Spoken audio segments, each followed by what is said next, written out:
ನಿಮ್ಮ ಹಳೆ ಒಡವೆನ ಅಧಿಕ ಬೆಲೆಗೆ ಮಾರಬೇಕೆ? ಅಟಿಕಾಗೆ ಕಾಲ್ ಮಾಡಿ 8880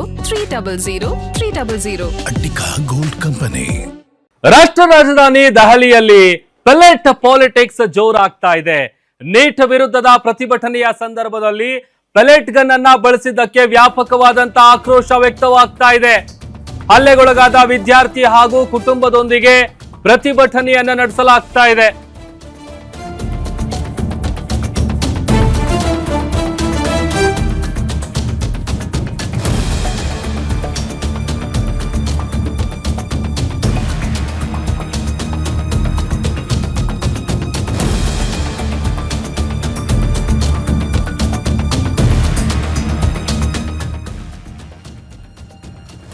ದೆಹಲಿಯಲ್ಲಿ ಜೋರಾಗ್ತಾ ಇದೆ ಪೆಲೆಟ್ ಪಾಲಿಟಿಕ್ಸ್.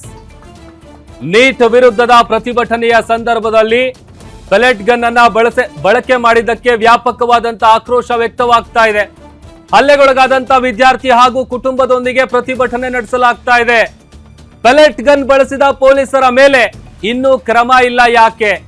ತಪ್ಪಿತಸ್ಥರ ವಿರುದ್ಧ ಎಫ್ಐಆರ್ ದಾಖಲಾಗೋವರೆಗೂ ಯಾವುದೇ ಕಾರಣಕ್ಕೂ ಪ್ರತಿಭಟನೆ ನಿಲ್ಲಿಸಲ್ಲ. ಗಾಯಾಳು ಸಾಹಿಲ್ ದೂರು ನೀಡಿದ್ರು ಕೂಡ ಇನ್ನೂ ಎಫ್ಐಆರ್ ದಾಖಲಾಗಿಲ್ಲ. ಆದ್ರಿಂದ ಡಿಸಿಪಿ ಕಚೇರಿಗೆ ತೆರಳಿ ಅಲ್ಲೇ ಧರಣಿಗೆ ಕುಳಿತಿದ್ದಾರೆ ರಾಹುಲ್ ಗಾಂಧಿ. ಎಫ್ಐಆರ್ ದಾಖಲಿಸುವವರೆಗೂ ಪ್ರತಿಭಟನೆ ವಾಪಸ್ ಪಡೆಯಲ್ಲ ಅಂತ ಪಟ್ಟು ಹಿಡಿದಿದ್ದಾರೆ. ರಾಹುಲ್ಗೆ ಪ್ರಿಯಾಂಕಾ ಗಾಂಧಿ, ಜೈರಾಮ್ ರಮೇಶ್ ಸೇರಿದಂತೆ ಹಲವರು ಸಾಥ್ ಕೊಟ್ಟಿದ್ದಾರೆ. ದೃಶ್ಯದಲ್ಲಿ ಗಮನಿಸ್ತಾ ಇದ್ದೀವಿ. ಪೆಲೆಟ್ ಗನ್ ಬಳಕೆ ಮಾಡದಂತ ವಿಚಾರಕ್ಕೆ ಸಂಬಂಧಪಟ್ಟಂತೆ ಸದ್ಯ ಈಗ ದೆಹಲಿಯಲ್ಲಿ ಪೆಲೆಟ್ ಪಾಲಿಟಿಕ್ಸ್ ಜೋರಾಗಿ ನಡೀತಾ ಇದೆ. ನೀಟ್ ಅಕ್ರಮದ ವಿರುದ್ಧ ನಡೆದಂತಹ ದೊಡ್ಡ ಮಟ್ಟದ ಹೋರಾಟದ ಸಂದರ್ಭದಲ್ಲಿ ಈ ಪೊಲೀಸರು ಪೆಲೆಟ್ ಗನ್ ಅನ್ನ ಬಳಸಿದ್ರು. ಬಟ್ ಆತ ಹೋಗಿ ಕಂಪ್ಲೇಂಟ್ ಕೊಟ್ಟಿದ್ರು ಕೂಡ ಹಲ್ಲೆಗೊಳಗಾದಂತ ವಿದ್ಯಾರ್ಥಿ. ಇನ್ನೂ ಕೂಡ ಪೊಲೀಸರ ವಿರುದ್ಧ ಯಾಕೆ ಕ್ರಮ ಇಲ್ಲ?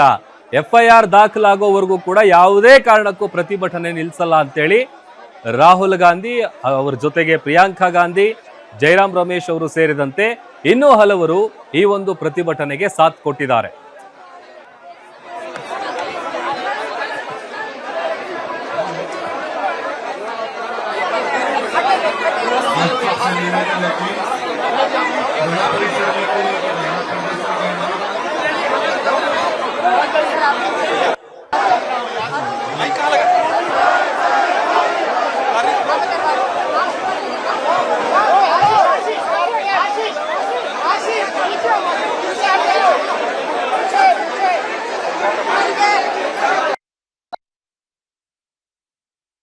देखिए 14 तारीख को, भैया शांत हो जाए, 14 तारीख को यहाँ पे कनॉट प्लेस में 14 तारीख को यहाँ पे, भैया शांत हो जाए, फिर मैं बैठ जाता हूँ। बोलिए थोड़ा सा हो गया, भैया शांत होइए, भैया चुप हो जाए। 14 तारीख को कनॉट प्लेस में पेलेट गन का प्रयोग हुआ। उसका सबूत क्या है? 20 जुलाई को पेलेट गन का प्रयोग हुआ। उसका सबूत क्या है? सबूत ये है, देखिए ये है पेलेट्स, देख लीजिए इनको अच्छी तरह देख लीजिए। ये देखिए, ये है पेलेट्स। ये कहां से आए? ये इनके शरीर से आए, दिखाओ। ये इनके यहाँ लगे छर्रे, 200 छर्रे इनके शरीर के अंदर है, 3 छर्रे इनकी आंख में है। वो फाइल दिखाओ।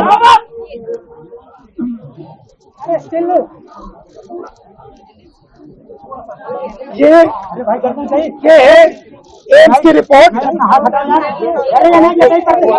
लेडी हार्डन की रिपोर्ट, जिसमें साफ लिखा है कि इनको एम्स की एडी, जिसमें साफ लिखा है कि इनके शरीर में 200 से ज्यादा छर्रे हैं, आंख में 3 छर्रे हैं, आंख इनकी खो गई है, उस आंख से वो नहीं देख पाएंगे, और इनके दिल के पास, बिल्कुल दिल के पास छर्रे हैं जो छुए नहीं जा सकते हैं। दिल्ली पुलिस ने कहा कि हमने छर्रे नहीं चलाए, तो एक ही सवाल है, अगर आपने नहीं चलाए तो किसी ने तो ये छर्रे चलाए होंगे। शायद किसी और ने इन पर छर्रे चला दिए, और अगर किसी और ने नहीं चलाए तो पता नहीं, शायद इन्होंने ही छर्रे चला दिए हों, मगर क्राइम तो हुआ है क्योंकि इनके शरीर में छर्रे हैं। हम सिर्फ ये कह रहे हैं कि एफआईआर दर्ज कीजिए, एफआईआर दर्ज कीजिए। हिंदुस्तान का एक युवा है, उनकी मम्मी यहाँ पे ज्योति खड़ी है, उनके पिता दीपक है, साहिल है ये, और हम सिर्फ ये कह रहे हैं कि प्लीज एफआईआर दर्ज कीजिए। अंदर से हमें बताया जा रहा है कि देखिए ऊपर से ऑर्डर आया है, एफआईआर नहीं हो सकता है। ನೋಡಿ ಇದು ರಾಹುಲ್ ಗಾಂಧಿ ಅವರು ಹೇಳ್ತಾ ಇರುವಂತ ವಿಚಾರ ಏನೋ ಹೈಕಮಾಂಡ್ ಲೆವೆಲ್ ಅಲ್ಲಿ ಅಂದ್ರೆ ಎಫ್ಐಆರ್ ಆಗೋದಿಲ್ಲ ಅನ್ನುವಂತ ವಿಚಾರವನ್ನ ಪೊಲೀಸರು ತಿಳಿಸ್ತಾ ಇದ್ದಾರೆ. ಬಟ್ ಈಗ ಹಲ್ಲೆಗೊಳಗಾಗಿರುವಂತ ವಿದ್ಯಾರ್ಥಿ ಆತನ ಕುಟುಂಬಸ್ಥರು ದೂರು ಕೊಡುವಂತ ಕೆಲಸ ಆಗಿದ್ರು ಕೂಡ ಇಲ್ಲಿವರೆಗೂ ಪೊಲೀಸರ ವಿರುದ್ಧ ಕ್ರಮ ಇಲ್ಲ. ಯಾಕೆ?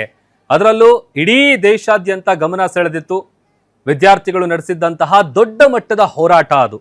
ಯಾಕಂತಂದ್ರೆ ಕೇಂದ್ರ ಶಿಕ್ಷಣ ಸಚಿವರಾದಂಥ ಧರ್ಮೇಂದ್ರ ಪ್ರಧಾನ್ ಅವರು ರಾಜೀನಾಮೆ ಕೊಡೋವರೆಗೂ ಕೂಡ ಈ ಒಂದು ಹೋರಾಟವನ್ನ ನಿಲ್ಲಿಸಿರ್ಲಿಲ್ಲ.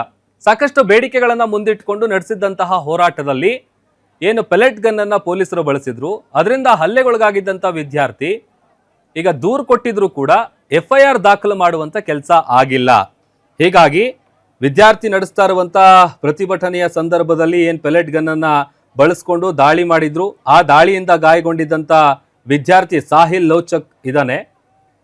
ಅವ್ರ ಜೊತೆಗೆ ಲೋಕಸಭೆಯ ವಿರೋಧ ಪಕ್ಷದ ನಾಯಕರಾದಂಥ ರಾಹುಲ್ ಗಾಂಧಿ ಅವರು ಇವತ್ತು ಪಾರ್ಲಿಮೆಂಟ್ನ ಸ್ಟ್ರೀಟ್ ಪೊಲೀಸ್ ಠಾಣೆ ಮತ್ತು ಡಿಸಿಪಿ ಕಚೇರಿಗೆ ದಿಢೀರನ ಭೇಟಿ ಕೊಟ್ಟು ಎಫ್ಐಆರ್ ದಾಖಲು ಮಾಡೋವರೆಗೂ ಕೂಡ ನಾವು ಈ ಪ್ರತಿಭಟನೆಯನ್ನ ಹಿಂಪಡೆಯೋದಿಲ್ಲ ಅಂತೇಳಿ ಬಿಗಿಪಟ್ಟನ್ನ ಹಿಡಿದು ಕೂತಿದ್ದಾರೆ. ಭದ್ರತಾ ಪಡೆಗಳ ಬಲ ಪ್ರಯೋಗದೊಂದಿಗೆ ಗಂಭೀರವಾಗಿ ಗಾಯಗೊಂಡಿರುವ ಸಂತ್ರಸ್ತ ನೀಡಿದ ದೂರಿನ ಮೇರೆಗೆ ದೆಹಲಿ ಪೊಲೀಸರು ಎಫ್ಐಆರ್ ದಾಖಲಿಸುವುದಕ್ಕೆ ನಿರಾಕರಿಸಿದ್ದಾರೆ ಅನ್ನುವಂಥ ಆರೋಪದ ಹಿನ್ನೆಲೆಯಲ್ಲಿ ಈ ಒಂದು ಪ್ರತಿಭಟನೆಯನ್ನ ನಡೆಸಲಾಗ್ತಾ ಇದೆ. ಮೊದಲಿಗೆ ಈ ಕನ್ನಾಟ್ ಪ್ಲೇಸ್ ಠಾಣೆಗೆ ತೆರಳಿದಂತ ರಾಹುಲ್ ಗಾಂಧಿ ಅವರು ಆ ಬಳಿಕ ಸಂಸತ್ ರಸ್ತೆಯಲ್ಲಿರುವಂತಹ ನವದೆಹಲಿಯ ಡಿಸಿಪಿ ಕಚೇರಿಗೆ ಭೇಟಿ ಕೊಟ್ಟು ಘಟನೆ ನಡೆದು ಇಷ್ಟು ದಿನಗಳು ಕಳೆದರೂ ಕೂಡ ಎಫ್ಐಆರ್ ಯಾಕೆ ದಾಖಲು ಮಾಡಿಲ್ಲ ಅಂತೇಳಿ ಪ್ರಶ್ನೆ ಮಾಡಿದ್ದಾರೆ.